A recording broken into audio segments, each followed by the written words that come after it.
বিশ্বাস ছাড়া আলটিমেটলি কখনো কোনো রাজনীতি হয় না, আকীদা ছাড়া কোনো ধরনের আইন হয় না, আকীদা ছাড়া কোনো ধরনের শাসন হয় না। এগুলো একদম পলিটিক্যাল সায়েন্সের মানে একদম বাচ্চা লেভেলের কথাবার্তা। মানুষকে বিভিন্ন ধরনের ভয় দেখায়, এই যে এদের কথা বলতে দিও না, অস্থিতিশীলতা তৈরি হবে, ইন্ডিয়া চলে আসবে, আমেরিকা চলে আসবে। মুসলিম বিশ্বে তাতারদের আগ্রাসনের আগে কারো মাথায় এটা আসেই নাই যে এমন কোনো সিচুয়েশনও হইতে পারে যেখানে মুসলিমরা আছে, ইসলামী শাসন নাই। মুসলিমদের সোশিও পলিটিক্যাল অ্যাসপিরেশন সিম্পল, আমরা শরিয়া চাই। আলহামদুলিল্লাহ ওয়াসসালাতু ওয়াসসালামু আলা রাসূলিল্লাহ ওয়া আলা আলিহি ওয়া সাহবিহি ওয়া সাল্লামা তাসলিমান কাসীরা, আম্মা বাদ। আসসালামু আলাইকুম ওয়া রাহমাতুল্লাহি ওয়া বারাকাতুহু। আপনারা কেমন আছেন? টায়ার্ড? কথা শুনতে পারবেন? কতক্ষণ পারবেন? আচ্ছা দেখা যাক, দেখা যাক ইনশাআল্লাহ। ঠিক আছে, সকালে একটা বক্তব্য ছিল, ওটা অনেক কষ্ট করে শুদ্ধ ভাষায় দিছি।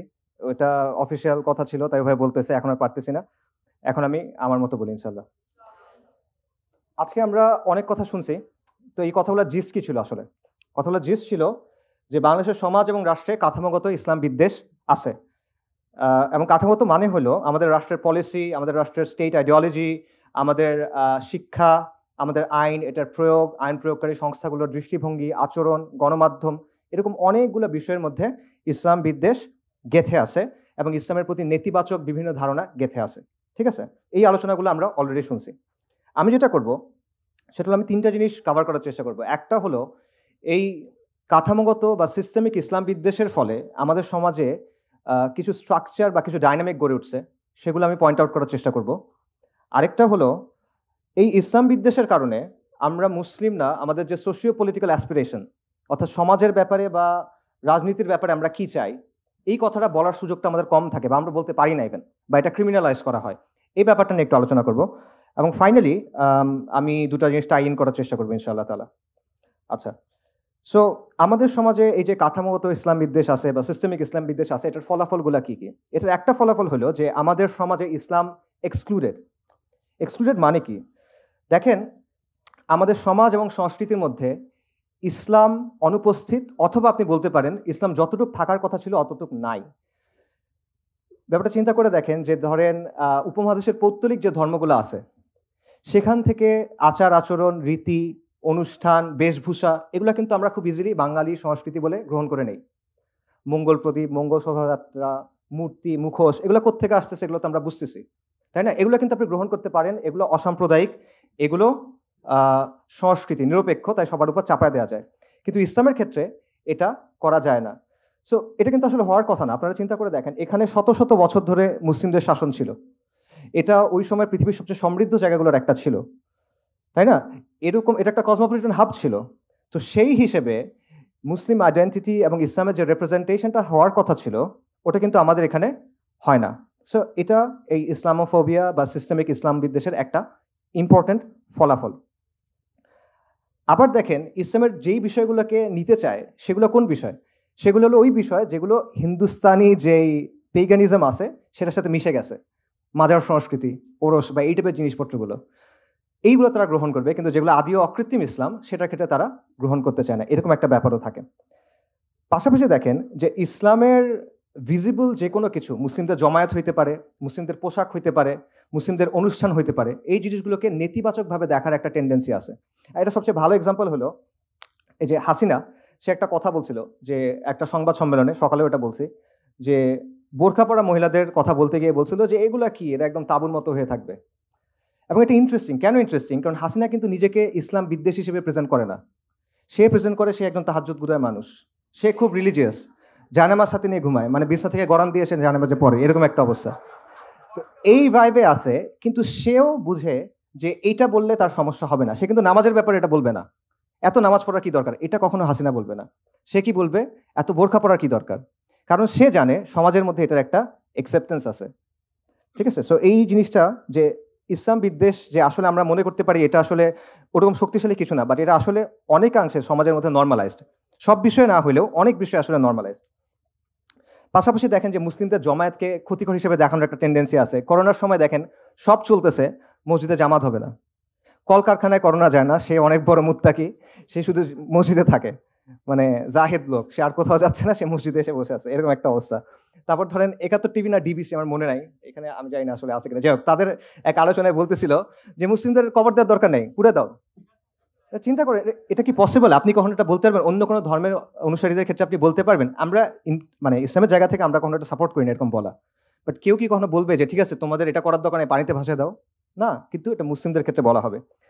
পাশাপাশি দেখেন এগুলো আপনারা জানেন যে কুরবানি নিয়ে চুলকানি আছে, সারা বছর বারবিকিউ খাইতেছে, বার্গার খাইতেছে, কেএফসি যাইতেছে, ওগুলো মনে হয় জ্যান্ত প্রাণীর মাংস খাইতেছে, আর কুরবানির সময় এসে বলছে যে না এত পশু তুমি মারতেছো কেন, এরকম একটা অবস্থা। সো এটা হলো একটা জিনিস যেগুলো আমরা ইসলাম বিদেশের কারণে সোসাইটির মধ্যে আসতেছে। আরেকটা দেখেন যে মুসলিমদেরকে আউটসাইডার হিসেবে দেখানোর একটা প্রবণতা, যে কারণে ভাই যে আলোচনা করতেছিল যে সাহাবা মসজিদে, এই আলোচনা আসলে যে কারণে গুরুত্বপূর্ণ।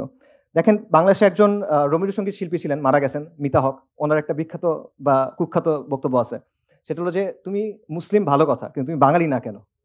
বাঙালি না মানে তুমি দাড়ি রাখলে, তুমি বোরকা পরলে, তুমি নিকাব পরলে তুমি বাঙালি না, এই কথাটা। তার কথার অর্থটা কি? অর্থটা হলো যে ইসলাম মানো, কিন্তু আমি যেভাবে বলতেছি এভাবে মানো। আমি ঠিক করে দিব তুমি কতটুকু ইসলাম মানন করতে পারবা। আমি একটা ছক দিব, এই ছকটার মধ্যে তুমি ইসলাম মানো, এর বাইরে যাবা না। এর বাইরে যদি যাও তাহলে কি? তাহলে তুমি বাঙালি না, ঠিক আছে? আর এর ভেতরে যদি মানো, আমার কথা যদি শোনো, তাহলে আমরা তোমাদেরকে জায়গা দিব, তোমরা বসতে বসতে পারবে, এখানে তোমাদের জায়গা করে দিব। আচ্ছা, আর যদি কোরআন সুন্নাহ মানো তাহলে তুমি বাঙালি হবে না। এবং এই যে বাঙালি না তুমি, এটা বলার অর্থটা কি? এটা বলার অর্থ মানে আপনি আমার অংশ না, আপনি সমাজের প্রতিনিধিত্ব করেন না, আপনি outsider, you don't belong here. আমরা এখানে খাইতে বসলে তোমরা জায়গা দিব না, তুমি আমাদের লোক না, ঠিক আছে? এইটা হলো যে আপনাকে আউটসাইডার বানায় রাখার একটা ব্যাপার।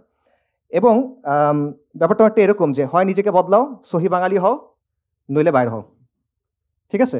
আমরা জমিদার, তোমরা চাষা ভুষা, যেমনে বলবো এমনি থাকবা, এরকম একটা ব্যাপার। আচ্ছা, সো মিতা হক সেকুলারদের যে অংশের প্রতিনিধিত্ব করে সেটা এখন কিছুটা দুর্বল, আলহামদুলিল্লাহ। বাকি এই বয়ানটা আসলে যায় নাই এখনো, এই বয়ান এখনো বহাল তবিয়তে আছে। কিভাবে আছে? আপনারা এখন একটা কথা শুনছেন যে বাংলাদেশে আরবের ইসলাম চলবে না, বাংলার ইসলাম চলবে। এই কথার সাথে মিতা হকের কথার আসলে পার্থক্য কি? কোনো পার্থক্য নেই, লিটারেলি কোনো পার্থক্য নেই, এক্স্যাক্টলি সেম কথা। আমি তোমাকে ইসলামের একটা ভার্সন দিব, আমি তোমাকে ইসলামের একটা ছক দিব, এর ভিতরে ইসলাম মানবা, এর বাইরে যাবা না। এর বাইরে গেলে তুমি ভিনদেশি খারেজি। যদি তুমি মনে করো ইন্না দ্বীনা ইনদাল্লাহিল ইসলাম, তাহলে তুমি নাজদের ইসলাম পালন করতেছো, ঠিক আছে? একদম সেম জিনিস। এবং দুই জায়গার মূল কথাটা কি? মূল কথাটা হলো there is a right way to be Muslim and there is a wrong way to be Muslim. There is a right Islam and there is a wrong Islam. আর এটা কে ঠিক করবে কোনটা সঠিক ইসলাম? ওরা ঠিক করবে, ওরা ঠিক করবে, আপনার ওটা মানতে হবে। এবং রাইট উইথ মানে রাইট মুসলিম হলে কি হইতে হবে? আপনার সহি বাঙালি হইতে হবে, আপনার সহি লিবারাল হইতে হবে, আপনার এলজিবিটি কিউ মানতে হবে। মানে তারা আপনাকে শর্ত দিবে, এগুলো মেনে মেনে আপনাকে প্রমাণ করতে হবে যে না ভাই আমি আসলে তোমার সোসাইটিতে বিলং করি। মুসলিম হও, ইসলাম মানো, আমার কথা বলো মানো, এটা হলো তাদের কথা। সো এটা বেসিক্যালি ইসলামকে নিয়ন্ত্রণ করার একটা চেষ্টা। সো অবভিয়াসলি তারা যেইটা কথা বলে এটা আলটিমেটলি ইসলাম না। এখানে তাওহীদ নাই, এখানে আল ওয়ালা ওয়াল বারা নাই, এখানে হাকিমিয়া নাই, এটা মিল্লাত ইব্রাহিম না। এটা মিল্লাতু শেখ মুজিব হইতে পারে, এটা মিল্লাতু লালন হইতে পারে, এটা মিল্লাতু ফুলান বা ফুলান হইতে পারে, এটা মিল্লাতু ইব্রাহিম না, আলাইহিস সালাতু ওয়াস সালাম।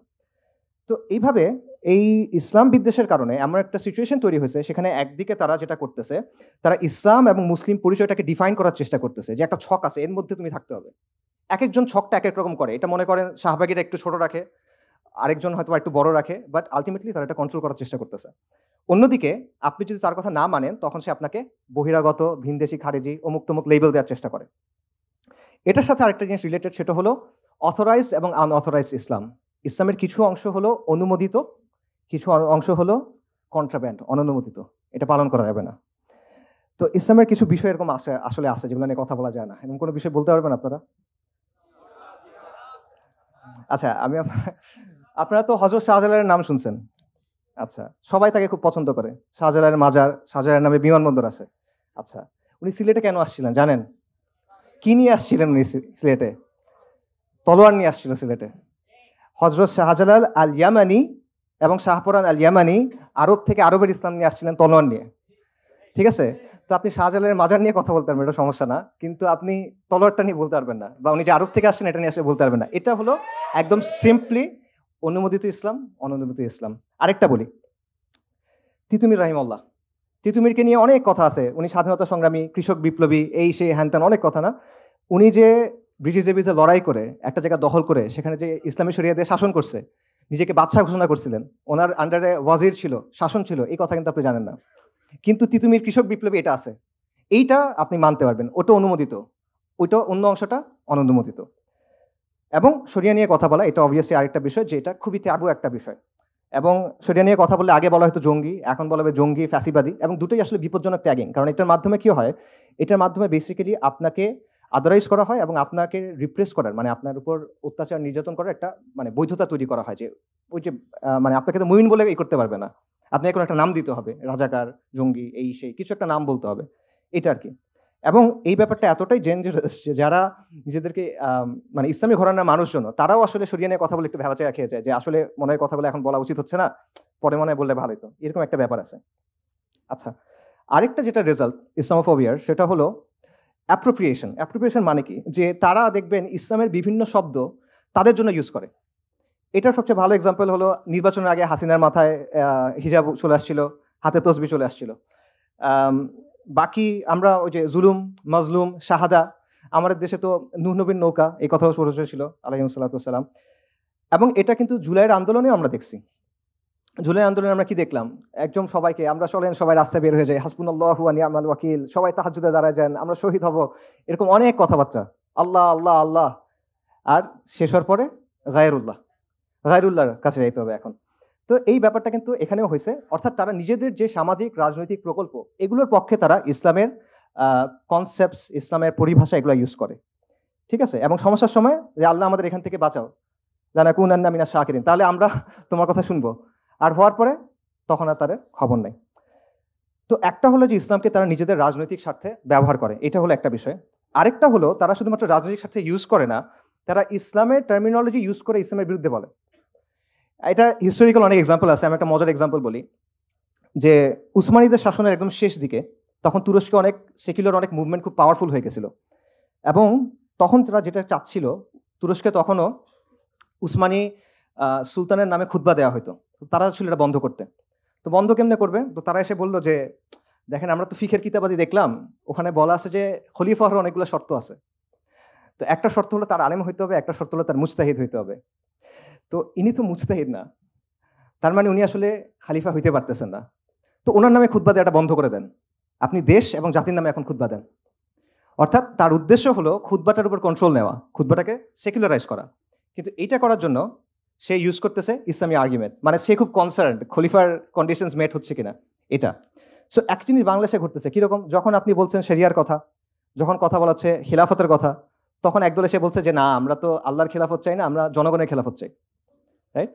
মানে বেসিক্যালি ইসলামের বিরুদ্ধে সে কথা বলছে, বাট সে ইসলামের টার্মিনোলজি ইউজ করতে চায়, ঠিক আছে।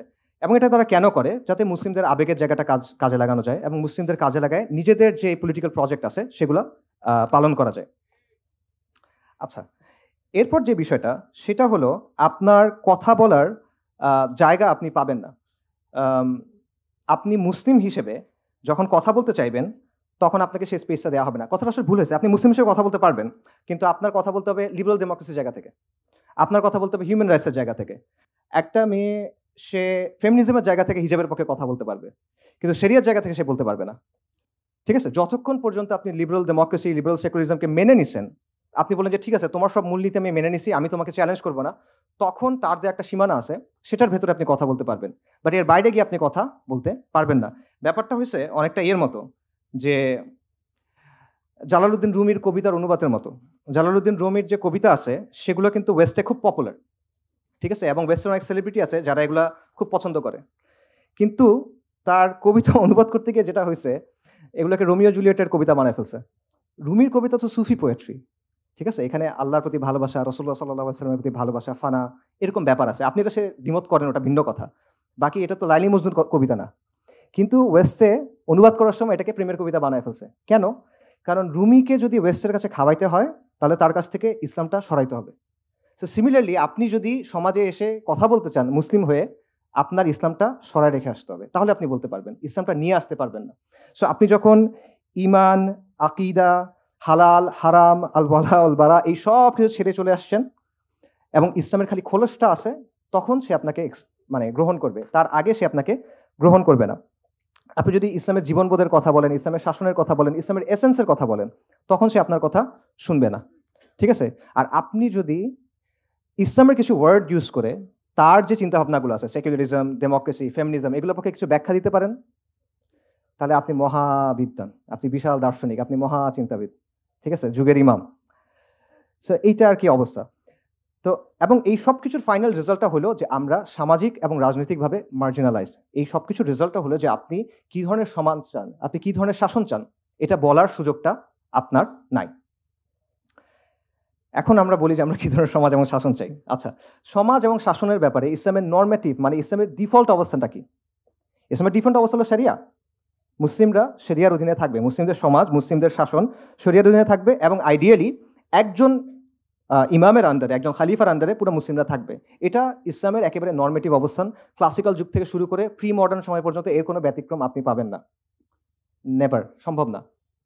ঠিক আছে, যত আলোচনা হয়েছে, আপনি আহকামুস সুলতানিয়া বলেন, আল মাওয়ার্দি বলেন, আল জুয়াইনি বলেন, আল গাজ্জালি বলেন, ইবনু জামা, ইবনু তাইমিয়া, ইবনু খালদুন, যতজন আছে একদম প্রি মডার্ন টাইম পর্যন্ত সবার মত হলো এই জায়গা থেকে শুরু হয়েছে যে মুসলিমদের শাসনে, মুসলিমদের সমাজে শাসন হবে শরিয়া দিয়ে।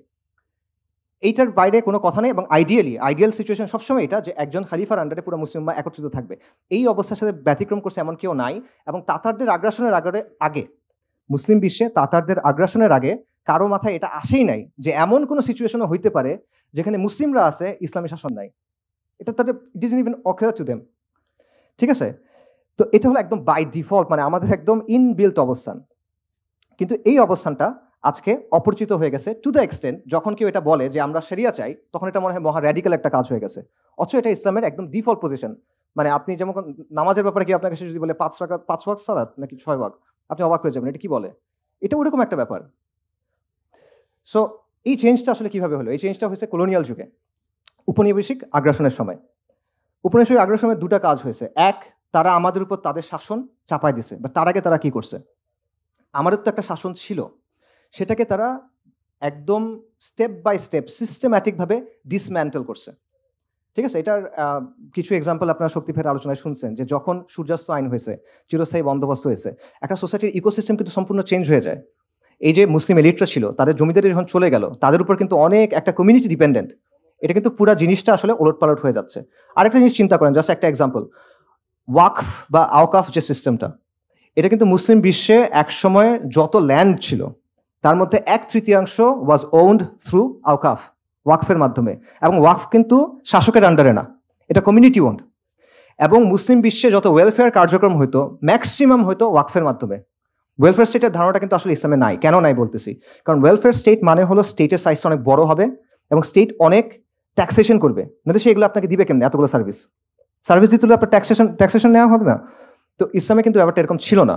ইসলামের সোশ্যাল ওয়েলফেয়ারের কাজকর্মগুলো হতো আওকাফের মাধ্যমে, ওয়াকফের মাধ্যমে, যেগুলো কমিউনিটি ওন্ড, যেখানে শাসকের নিয়ন্ত্রণ নাই। এবং এটার ফলে একটা সুন্দর কমিউনাল ইকোসিস্টেম কিন্তু তৈরি হইতো। ওই ওয়াকফ থেকে যারা পড়তেছেন, যারা স্টুডেন্টরা, মাদ্রাসার স্টুডেন্টরা হইতে পারে, এখানে আলেমরা হইতে পারে, গবেষকরা হইতে পারে, বিধবা, ইয়াতিম, মিসকিন, সবার জন্য টেক কেয়ার কিন্তু আপনি ওখান থেকে করতেছেন। এবং শাসকের কোনো ওয়ে নাই সেখানে এসে ইন্টারফেয়ার করার। এটা কি করে? এটা কমিউনিটিকে পাওয়ারফুল করে, এম্পাওয়ার করে, এবং এটা সেন্ট্রালাইজ যে পাওয়ার স্টেটের বা শাসকের যে সেন্ট্রালাইজ পাওয়ার, সেখানে একটা লিমিট দেয়। তো ইউরোপিয়ানরা কি করছে? সিস্টেম্যাটিক্যালি এটা নষ্ট করে ফেলছে। এসেই প্রথমে সেন্ট্রালাইজ করছে, গভর্নমেন্ট আন্ডারে নিয়ে নিছে, তারপর ওগুলা নষ্ট করে দিয়েছে পুরোপুরিভাবে। সো এইভাবে যেটা হলো যে কলোনিয়াল যুগে তারা আমাদের সিস্টেমটা আপরুট করছে, উঠায় ফেলছে পুরোপুরি, তারপর তারা নিজেদের সিস্টেমটা বসায় দিছে। তখন আমরা কি করছি? মুসলিমরা কি করছে? উপমহাদেশের কথা চিন্তা করেন, আমরা শুরু থেকে এটা বাধা দিয়ে আসছি। প্রথমে কারা বাধা দিয়েছেন? যারা এস্টাবলিশড পলিটিক্যাল ফোর্স ছিলেন, যেমন নবাব সিরাজউদ্দৌলা অথবা টিপু সুলতান। তাদের অলরেডি রাজনৈতিক শক্তি ছিল, তারা চেষ্টা করছেন এদের সাথে ফাইট করে এদেরকে প্রতিহত করার, ব্যর্থ হয়েছেন। তারপর কি হয়েছে? তারপর আপনি দেখবেন সব রিভাইভালিস্ট মুভমেন্ট তৈরি হয়েছে, তাজদিদি মুভমেন্ট। এবং এই সবগুলো তাজদিদি মুভমেন্টের উদ্দেশ্য কি ছিল? তাদের উদ্দেশ্য ছিল, তাদের মোটিভেশন ছিল ইসলাম, তাদের উদ্দেশ্য ছিল ইসলাম। তারা এদের বিরুদ্ধে ফাইট করতেছেন ইসলামের শিক্ষার আলোকে, এবং এদেরকে সরায় তারা কি আনতে চান? ইসলাম আনতে চান। আমি জাস্ট আপনাদের বলি, এটা একটা কন্টিনিউয়াস ধারা, আপনি এটা কোনো মানে এটার মাঝখানে কোনো ব্রেক নাই। দেখেন, শাহ ওয়ালিউল্লাহ মুহাদ্দিস দেহলভী, উপমহাদেশের যত ধারা আছে সব ধারা ওনাকে মানে মোরলেস। শাহ ওয়ালিউল্লাহ মুহাদ্দিস দেহলভী উনি কি করছেন? উনি প্রথমে একটা ইলমি তাজদিদ শুরু করছেন, জ্ঞানগত একটা বিপ্লব তৈরি করছেন। আবার উনি আহমদ শাহ আবদালি, কাবুলের শাসক ছিলেন তখন, আফগানিস্তানের শাসক ছিলেন, তাকে চিঠি লিখছেন যে এখানে আমাদের উপর কুফফার শক্তিশালী, আপনি এখানে আসেন, আল্লাহ আপনাকে অনেক বড় জাযা দিবেন, দুনিয়াতেও আপনি পুরস্কৃত হবেন। আচ্ছা, শাহ ওলিউল্লাহ মুহাদ্দিস দেহলভির পরকে ওনার ছেলে শাহ আব্দুল আজিজ 1803 সালে উনি ফতোয়া দিলেন যে হিন্দুস্তান ব্রিটিশ শাসনের অধীনে দারুল হার্ব, কারণ এখানে ইসলামের শাসন নাই। উনি যুদ্ধ করেন নাই, কিন্তু উনি ফতোয়া দিলেন। আচ্ছা, ওনার ফতোয়ার পর কি হলো? এবং আজ পর্যন্ত এই ফতোয়া আসলে প্রাসঙ্গিক, কারণ ওনার যুক্তি ছিল এটা যে এখানে ইসলামের শাসন নাই, ইসলামের শাসন ব্যবস্থা এখানে নাই, সো ফিকের জায়গা থেকে এটা দারুল হার্ব, শাহ আব্দুল আজিজের ফতোয়া, কোনো ফালতু মানুষের কথা না। আচ্ছা, এরপরে দেখেন শাহ ওলিউল্লাহ এবং শাহ আব্দুল আজিজ তাদের যে দাওয়া, তাদের যে আন্দোলন, এটা রেজাল্ট কি? এটা রেজাল্ট হলো ইমাম সাইয়্যেদ আহমেদ শাহিদ রাহিমাহুল্লাহ এবং শাহ ইসমাইল শাহিদ, তাদের যে আন্দোলন, তরিকায়ে মুহাম্মাদি আন্দোলন বা বালাকোট আন্দোলন বলে আমরা অনেকে চিনি, এবং উপমহাদেশের যতগুলো এখন বড় বড় ধারা আছে, দিনী ধারা, কোনো না কোনোভাবে এটার সাথে যুক্ত। দেওবন্দি ধারা বলেন, আহলে হাদিস ধারা বলেন, বালাকোটি সুন্নি ধারা বলেন, সবাই ইমাম সাইয়্যেদ আহমদ শাহিদকে মোরাললেস সম্মান করে, তার প্রতি কৃতজ্ঞ তারা। এবং উনি কি করলেন? ওনার আন্দোলন কি ছিল? প্রথমে ওনার আন্দোলন করলেন যে আমাদের ঈমান আকীদা বিশুদ্ধ করতে হবে, আমাদের কুফর শিরক বিদআত থেকে সরে আসতে হবে। এটা ছিল প্রথম ধাপে। তারপরের ধাপে গিয়ে কি বললেন? যে ইসলামী ইমারা কায়েম করতে হবে। সাইয়্যেদ আহমদ শহীদের মূল প্রজেক্ট এটাই ছিল। ঠিক আছে, আচ্ছা, আলাদা পলিটি তৈরি করা যায়, মানে ওনার চিন্তাটা ছিল এটা যে মুসলিমদের এখন আলাদা একটা পলিটিক্যাল এন্টিটি লাগবে, এভাবে হবে না। এবং পাকিস্তানের চিন্তাটাও আসলে আপনি এর মধ্যে পাবেন, এটা আমি পরে আসতেছি। আচ্ছা, সাইয়্যেদ আহমেদ শহীদের মুরিদ, ওনার দ্বারা প্রভাবিত, ডিরেক্টলি ওনার মুরিদ মীর নিসার আলী তিতুমির, যেটা বললাম। তো ওনাকে তো অনেক কথা বলা হয়, যেটা মহাশ্বেতা দেবী ওনাকে নিয়ে নাটকও লিখছেন, সাবঅল্টার্ন হিসেবে প্রেজেন্ট করছেন ওনাকে বিপ্লবী হিসেবে প্রেজেন্ট করা হয়, কৃষক বিপ্লবী হিসেবে প্রেজেন্ট করা হয়। বাট উনি কি করছেন? উনি বেসিক্যালি জমিদার এবং ব্রিটিশদের বিরুদ্ধে লড়াই করে 24 পরগনার কিছু জায়গা দখল করে নিয়েছেন, এবং দখল করে প্রায় 1 বছর 1830-এর নভেম্বর থেকে 1831-এর নভেম্বর পর্যন্ত, ওনার শাহাদাতের আগ পর্যন্ত ওই জায়গায় উনি শরিয়া দিয়ে শাসন করছেন। উনি নিজেকে বাদশা ঘোষণা করছেন। কি বলবেন আপনি? ঘুরে ফিরে সেই এক জায়গায় আসতেছেন আপনি। এরপর দেখেন সাইয়্যেদ আহমেদ শাহিদের খালিফা, সাদিকপুরের একটা সম্ভ্রান্ত আলেম পরিবার, বিখ্যাত পরিবার, মাওলানা উইলায়াত আলী এবং মাওলানা ইনায়েত আলী। ওনারা কি করলেন? 1831-এর 6 মে বালাকোটে সাইয়্যেদ আহমেদ শাহিদ শহীদ হয়ে গেলেন। এরপরে 1840-এর দশক থেকে মাওলানা উইলায়াত আলী এবং মাওলানা ইনায়েত আলী পুরো ভারতবর্ষ জুড়ে ব্রিটিশদের বিরুদ্ধে একটা আন্দোলন গড়ে তুললেন। তাদের আন্দোলনের রাজনৈতিক কেন্দ্র হলো সাদিকপুরে, পাটনা। তাদের মিলিটারি বেস হলো ওয়াজিরিস্তানে, সিত্তানা, এবং তাদের দাওয়াতি অনেক জায়গা ছিল বাংলাদেশে, বিশেষ করে বেঙ্গল, মানে যেটাকে আমরা এখন উত্তরবঙ্গের আহলে হাদিস বেল্ট মনে করি, ওই জায়গায়। এবং আপনার একটা বই আছে, দ্য ইন্ডিয়ান মুসলমানস, আপনারা চাইলে এটা পড়ে দেখতে পারেন, উইলিয়াম হান্টারের। সেখানে প্রথম 1, 2, 3 চ্যাপ্টার আপনারা পড়ে দেখবেন যে কত সফিস্টিকেটেড একটা নেটওয়ার্ক ওনাদের ছিল। ওনারা বেঙ্গল থেকে টাকা পয়সা মানুষ সব ওই ওয়াজিরিস্তানে, সিত্তানাতে পাঠাতেন, এবং সেইখানে তারা ব্রিটিশদের বিরুদ্ধে লড়াই করে গেছেন কয়েক দশক। ব্রিটিশরা 60টার বেশি অভিযান পরিচালনা করছে তাদের দমন করার জন্য, পারে নাই পুরোপুরি তাও। এবং ব্রিটিশদের এই ছিল যে এরা হলো হিন্দুস্তানে আমাদের শাসনের বিরুদ্ধে একটা পার্মানেন্ট থ্রেট। এই লোকেরা, এই মাওলানা উলিয়াত আলীর যারা অনুসারীরা ছিল, এবং মাওলানা আবুল হাসান নাদভী ওনার বিখ্যাত বই, উনি বলছেন যে ভারতবর্ষের স্বাধীনতার পেছনে যাদের অবদান, সবাইকে এক পাল্লায় দিবেন, সাদিকপুরীদেরটা আরেক পাল্লায় দিবেন, এটা বেশি ভারী হবে।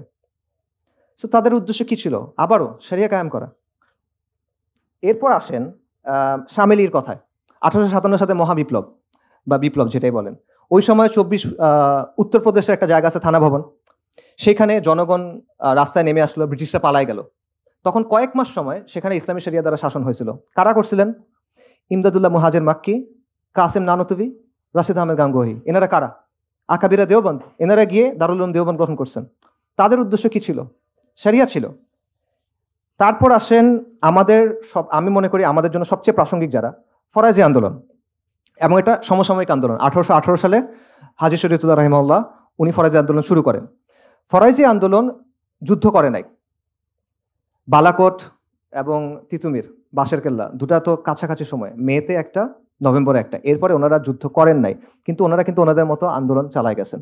তাদের অবস্থান ছিল হিন্দুস্তান দারুল হার্ব, এই জন্য ওনারা জুমার নামাজ পড়তেন না।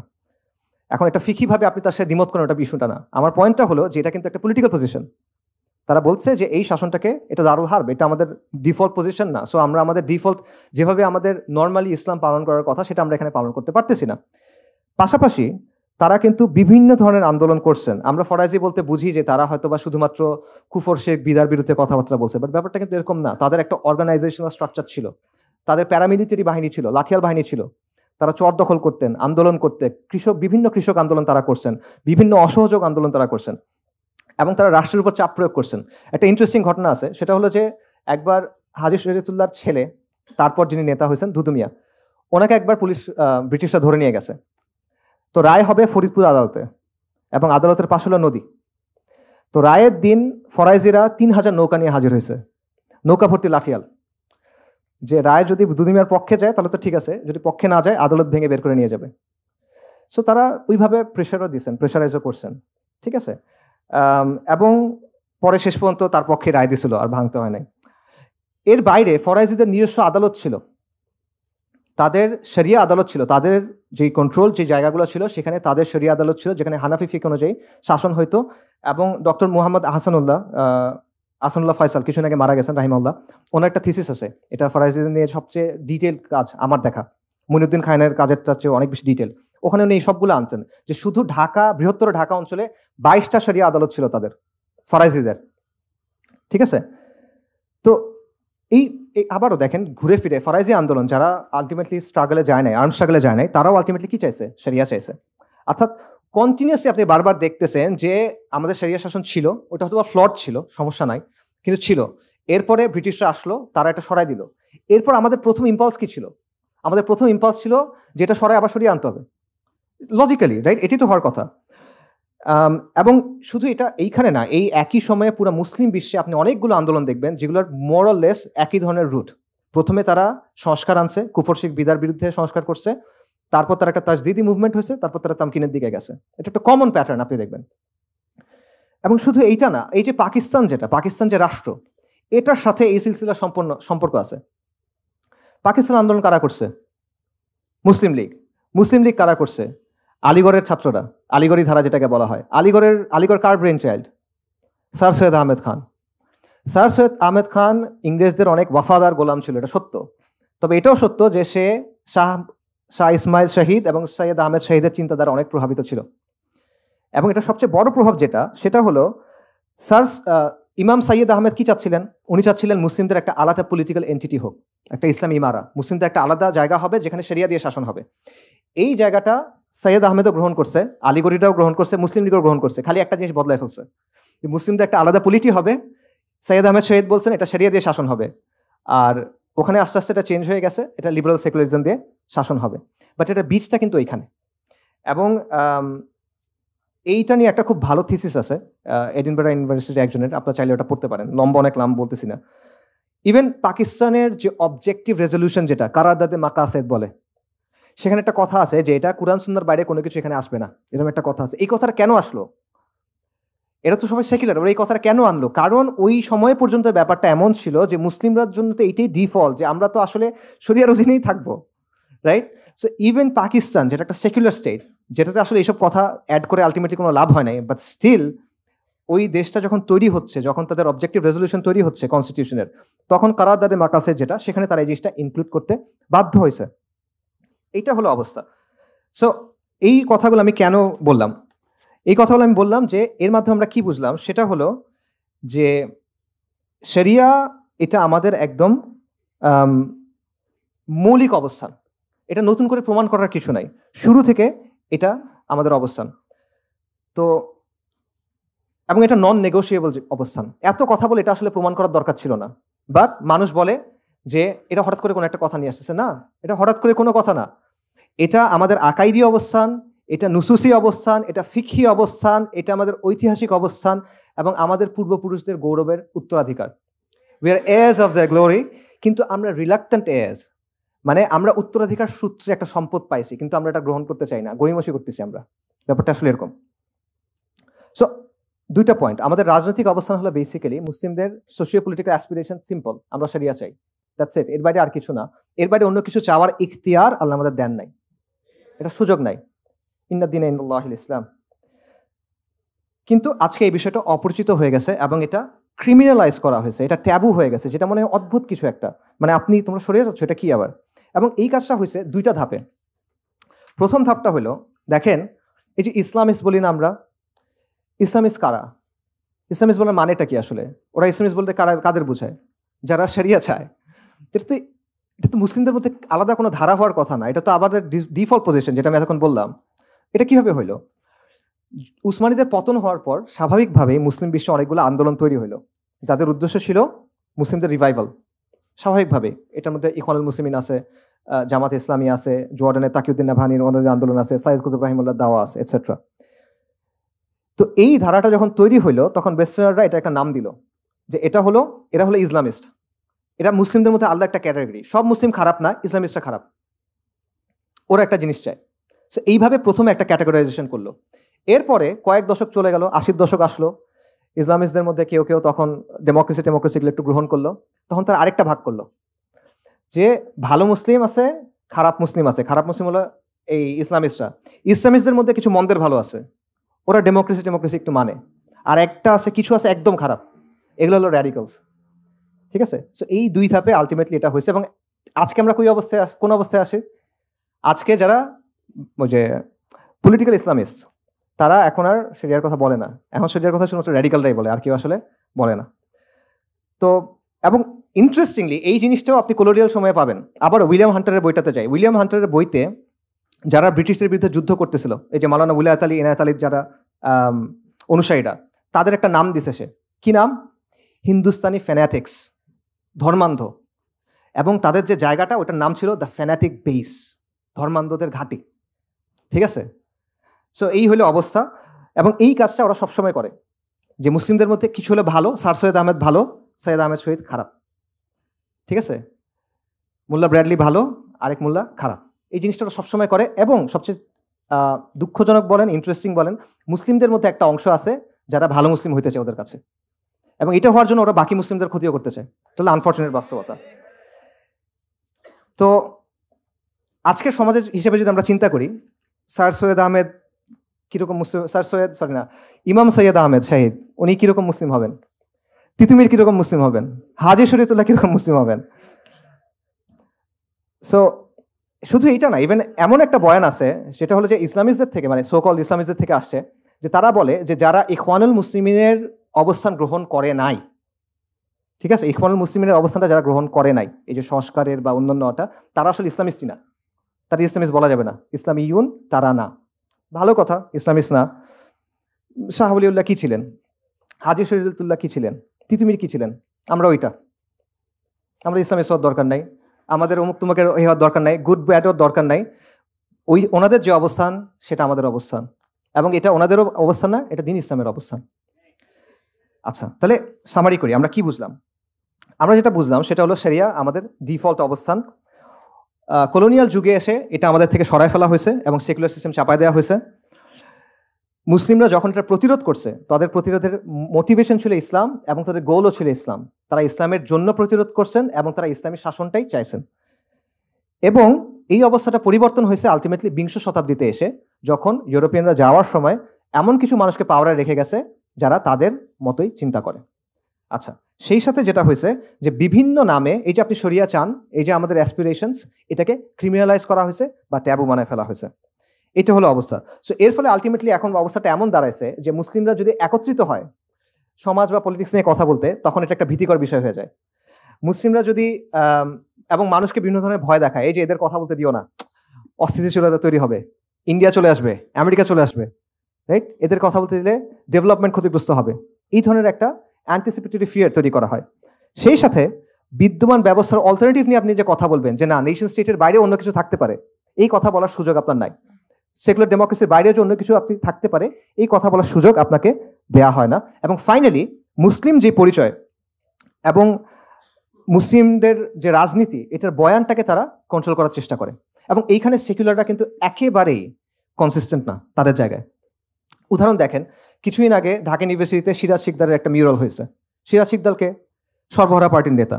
সর্বহারা পার্টি কি চায়? তারা মাওবাদী দল। তারা সশস্ত্র সংগ্রামের মাধ্যমে, বিপ্লবের মাধ্যমে সরকার উৎখাত করে কমিউনিজম প্রতিষ্ঠা করতে চায়। এই পার্টির মাধ্যমে অপহরণ হয়েছে, খুন হয়েছে, ব্যাংক ডাকাতি হয়েছে, এবং তাদের মধ্যে আন্ত পার্টি খতমের রাজনীতি বলে একটা বিষয় ছিল, যে পার্টির ভেতরে একজন একজনকে মেরে ফেলতেছে, খতমের লাইন। তাকে নিয়ে কিন্তু আপনি মিডল বানাতে পারছেন। এরকম আরো ঘটনা আছে 90-এর দশকে। এরকমও হয়েছে যে সিরাজ শিকদারকে নিয়ে স্মরণ সভা হয়েছে, সেখানে ঢাকা ইউনিভার্সিটির একজন প্রফেসর এসে বক্তব্য দিচ্ছে তার ব্যাপারে, খুব মানে আবেগ ভরে তার কথাবার্তা বলতেছে। আপনি চিন্তা করতে পারবেন? উল্টা দিক থেকে চিন্তা করেন তো, এবং আপনারা একটা স্লোগান শুনবেন এখন, মাতৃভূমি অথবা মৃত্যু, এটা শুনছেন না কয়েকদিন আগে? এটার অরিজিন কি জানেন? পাত্রিয়া বা মুয়ার্তে। এটা হলো 1960-এ ফিডেল ক্যাস্ট্রোর একটা স্লোগান, এবং 64 সালে চে গুয়েভারা ইউএন জেনারেল অ্যাসেম্বলিতে গিয়ে, জাতিসংঘের সাধারণ অধিবেশনে গিয়ে একটা বক্তব্য দিয়েছিল, তারপর সেটা এইভাবে শেষ করছে, পাত্রিয়া বা মুয়ার্তে, জন্মভূমি অথবা মৃত্যু। এটাই এখন খুব ভালো স্লোগান, আমরা ইউজ করতেছি, আমরা না মানে ইউজ করতেছে। ক্যাস্ট্রো আর চে গুয়েভারা কি করছিল? তারা তারা সশস্ত্র বিপ্লবের মাধ্যমে সরকারকে উৎখাত করে তাদের নিজের আদর্শ প্রতিষ্ঠা করছিল, তাই না? সো এইরকম একটা লোকের টি শার্ট আপনি পড়তে পারতেছেন, তার ক্যাপ পড়তেছেন, আপনি খুব ভালো হিরো, প্রগতিশীল, অনেক জোস। কিন্তু আমি মুসলিম, আমি যদি বলি যে আমি শরিয়া চাই, সেটা আমি বলতে পারবো না, এটা সামহাউ ট্যাবু। এটা হলো অবস্থা। গুয়েভারার কথা আরো অনেক কিছু বলা যায়। গুয়েভারার একটা গেরিলা ওয়ারফেয়ারের ক্ষেত্রে তার একটা থিওরি ছিল, ফোকো থিওরি, সরি। এই থিওরি থেকে ইনফ্লুয়েন্স হয়ে ল্যাটিন আমেরিকার অনেকগুলো দল আরবান গেরিলা ওয়ারফেয়ার শুরু করছিল।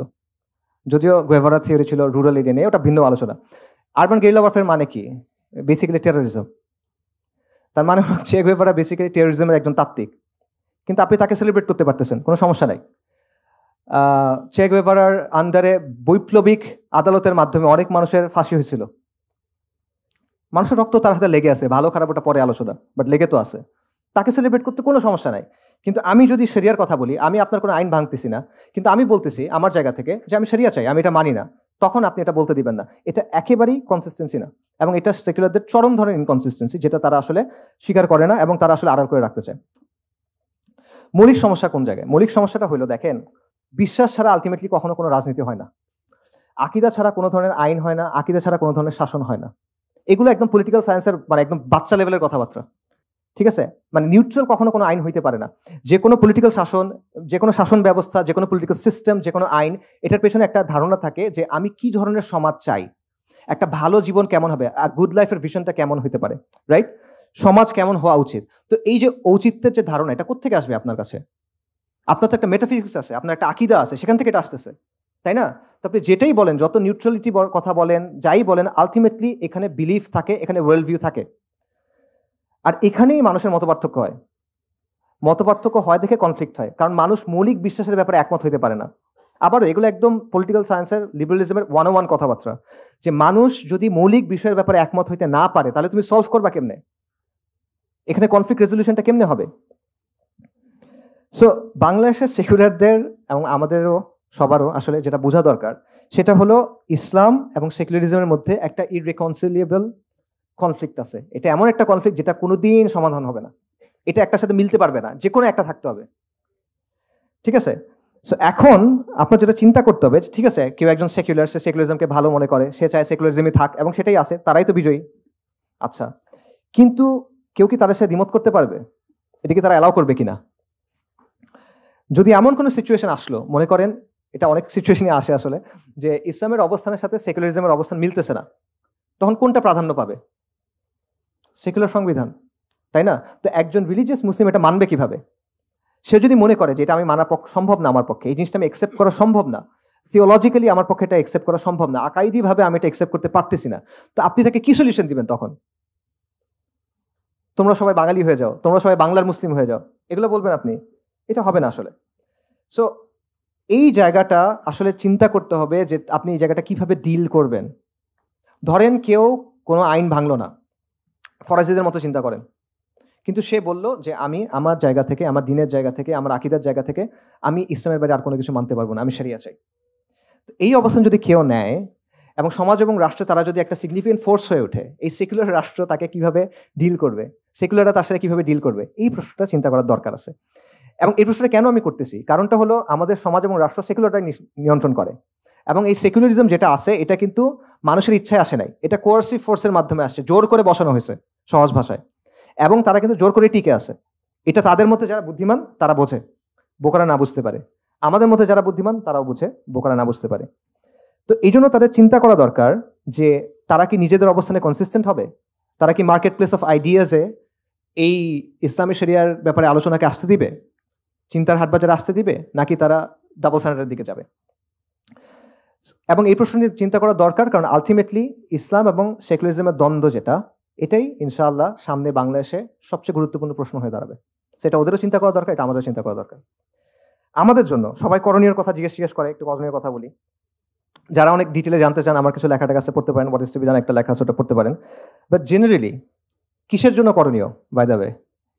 ইসলাম বিদ্বেষের জন্য করণীয়, শরিয়ার জন্য না, ইসলাম বিদ্বেষের জন্য করণীয় বলতেছি।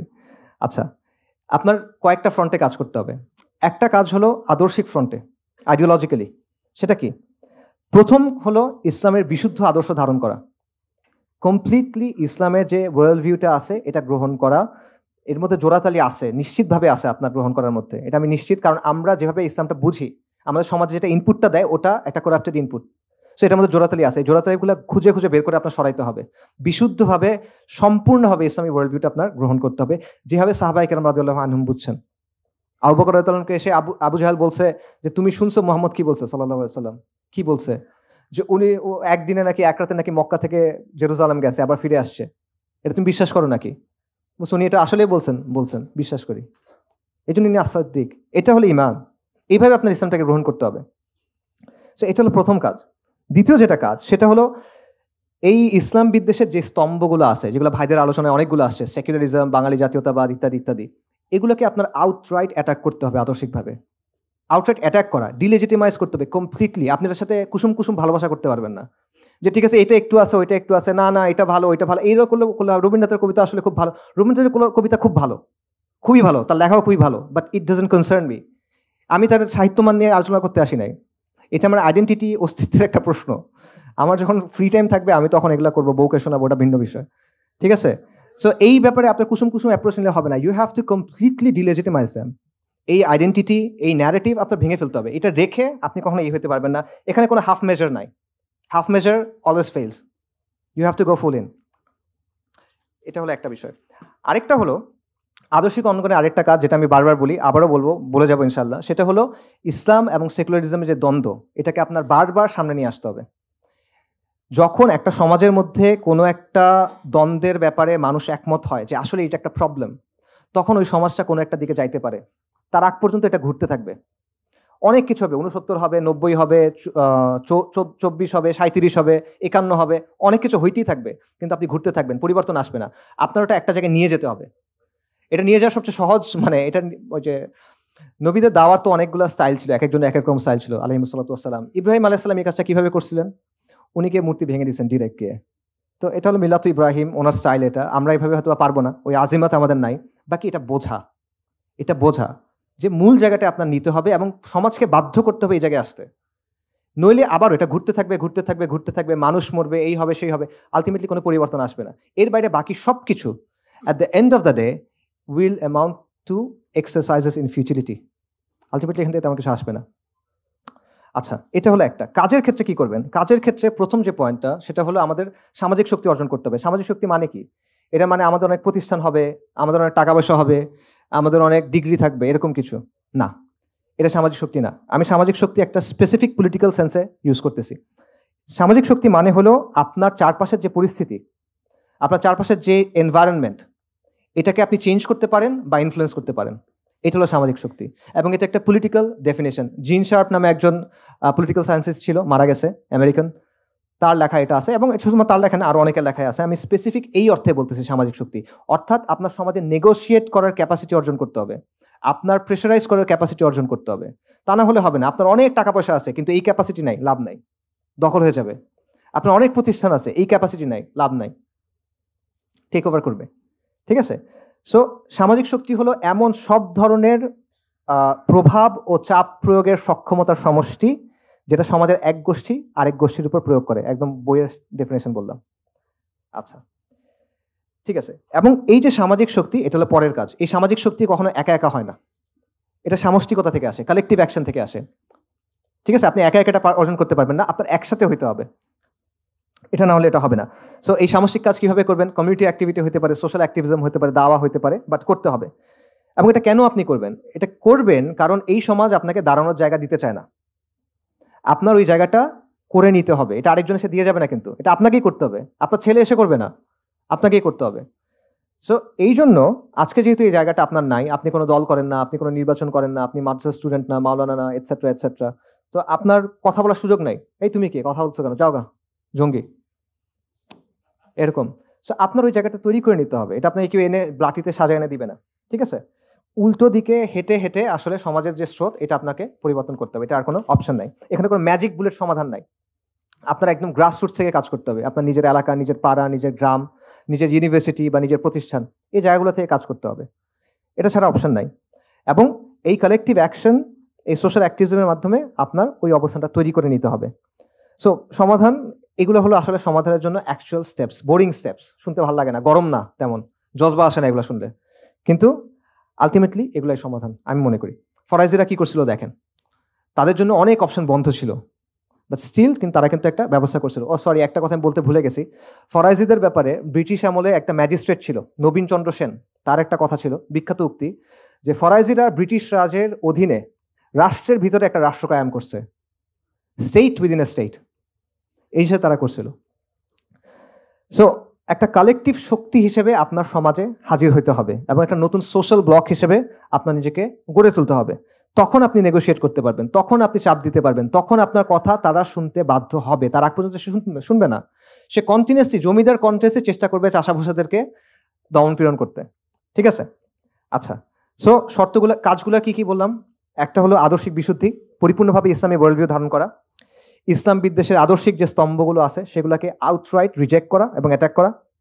ইসলাম এবং সেকুলারিজমের দ্বন্দ্বকে সমাজের মূল দ্বন্দ্বে পরিণত করা, এবং কালেকটিভ অ্যাকশন, কমিউনিটি অ্যাক্টিভিজম, এবং এর মাধ্যমে সামাজিক শক্তি অর্জন করা। শেষ করি, সেকুলারদের বিভিন্ন ঘরানার অনেক বক্তব্য আছে। সেই বক্তব্যগুলোর মূল জিসটা কি? মূল জিসটা হলো ইসলামকে তাদের মতো কাটছাট করে ব্যাখ্যা করতে হবে, ইসলামকে তাদের দেওয়া প্রেসক্রিপশন অনুযায়ী মানতে হবে, এবং তারা কিছু রিকোয়ারমেন্টস ঠিক করে দিবে, কিছু মাপকাঠি ঠিক করে দিবে, শর্ত ঠিক করে দিবে। আমার সেগুলো দিয়ে দিয়ে প্রমাণ করতে হবে, এই যে দেখো আমি কিন্তু ভালো, আমাকে একটু জায়গা দাও। ঠিক আছে, অর্থাৎ সেকুলারদের স্ট্যান্ডার্ডে আমাদের কন্টিনিউয়ালি নিজেদেরকে প্রমাণ করতে হবে। সো চিন্তার এই পুরো ফ্রেমওয়ার্কটা আমাদেরকে রিজেক্ট করতে হবে। আপনি যা ইচ্ছা করেন সে আপনাকে ভালো হিসেবে মেনে নেবে না, সে সাময়িকভাবে হয়তো আপনাকে মানবে, বাট সে আপনাকে ইউজ করবে আলটিমেটলি। এটা একটা losing game, it doesn't work. ঠিক আছে, আমরা এই মাটির মানুষ, আমাদের এই পরিবারগুলো এখানে হাজার হাজার শত শত বছর ধরে আছে, আমরা এই ভাষায় কথা বলি, আমরা এই সমাজের অংশ, আমরা এই সমাজে কন্ট্রিবিউট করি। আমাদের কেন ওদের কাছে আত্মপরিচয়ের প্রমাণ দিতে হবে? আমাদের কেন ওদের কাছে গিয়ে পরীক্ষা দিতে হবে? ওদের কাছে ভাইবা দিব কেন আমি? ওরা কে? কারো খেয়াল খুশির জন্য তো আমরা আমাদের দিনকে বদলাবো না। কোনো জমিদারের আদেশ মতো তো আমার নিজেকে বাঙালি প্রমাণ করার দরকার নাই, আমার নিজেকে ভালো মুসলিম প্রমাণ করার দরকার নাই। আমি একজনের কাছে জবাবদিহি করব। ওরা কে? ওর কাছে আমার পাত্তা দেওয়ার কি আছে আসলে? কারো কথা শোনার টাইম নেই এত। বাংলাদেশের মুসলিমরা এই জমিনের সন্তান, আমরা এখান থেকে কোথাও যাইতেছি না, আমরা এখানেই থাকবো। আমাদের অতীত, বর্তমান, ভবিষ্যৎ এই ভূখণ্ডের সাথে যুক্ত, এবং এই মাটির উপর আমার যে দাবি আছে এই দাবিও আমরা ছাড়বো না ইনশাআল্লাহ। এবং মুসলিমরা ইসলাম ছাড়বে না। আমরা গুনাহগার হইতে পারি, আমরা নাফরমান হইতে পারি, আমাদের মধ্যে নিফাক থাকতে পারে, আমাদের মধ্যে ফাহিশ থাকতে পারে, অনেক কিছু থাকতে পারে, আমরা পারফেক্ট না, আমরা অনেক খারাপ বান্দা, আল্লাহ নাফরমান বান্দা, কিন্তু আমরা ইসলাম কখনো ছাড়বো না ইনশাআল্লাহ। আমরা শরিয়া কখনো ছাড়বো না। এবং এটা শাহজালালের মাটি, এটা তিতুমিরের মাটি, এটা হাজী শরীয়তুল্লাহর মাটি। এই মাটি আমি ছেড়ে কই যাব? কারো যাইতে হলে অন্যরা যাবে, আমরা যাওয়ার কিছু নাই। এটা আমাদের মাটি ছিল, এটা আমাদের মাটি থাকবে। এই জমিনে শত শত বছর ধরে মুসলিমদের শাসন ছিল, সমৃদ্ধ শাসন। একসময় বাংলা ছিল পুরো ওয়ার্ল্ডের একটা হাব, এবং আগ্রাসী শত্রু এবং শোষণের বিরুদ্ধে বারবার রক্ত দিছি আমরা। এবং উম্মার মধ্যে এখনো পর্যন্ত সবচেয়ে বড় এথনিক গ্রুপগুলোর লিস্ট করেন, বাঙালি মুসলিম তার একটা, বেঙ্গল মুসলিম, বাঙালি মুসলিম, বাংলাদেশের মুসলিম, যা ইচ্ছা বলেন, আমরা সেই গ্রুপের একটা। তো এগুলো কি এমনি এমনি? আল্লাহ আজ্জা ওয়া জাল্লের সৃষ্টি জগতে কোনো কিছু এমনি এমনি হয়? এটার জন্য কোনো পরিকল্পনা নাই আল্লাহ আজ্জা ওয়া জাল্লের। এইখানে আপনি আসেন, আমরা কথাবার্তা বলতেছি, এই রিয়েলাইজেশনগুলো আমাদের হচ্ছে, এটার কোনো তাৎপর্য নাই? আল্লাহর কাছে এগুলোকে আমাদের জবাব দিতে হবে না? সো কারো মাটিতে বসবাস করি না, এবং এই দিন যেমন আমার, এই জমিনও আমার। এই দিন যেমন আমার, এই জমিনও আমার। আমার দিন, আমার জমিন, আমার দিন, আমার জমিন। আলাইসাল্লাহু বিআহকামিল হাকিমিন। তাকবীর, তাকবীর, তাকবীর। আল্লাহুম্মা সাল্লি ওয়া সাল্লিম আলা নবিয়িনা মুহাম্মদ।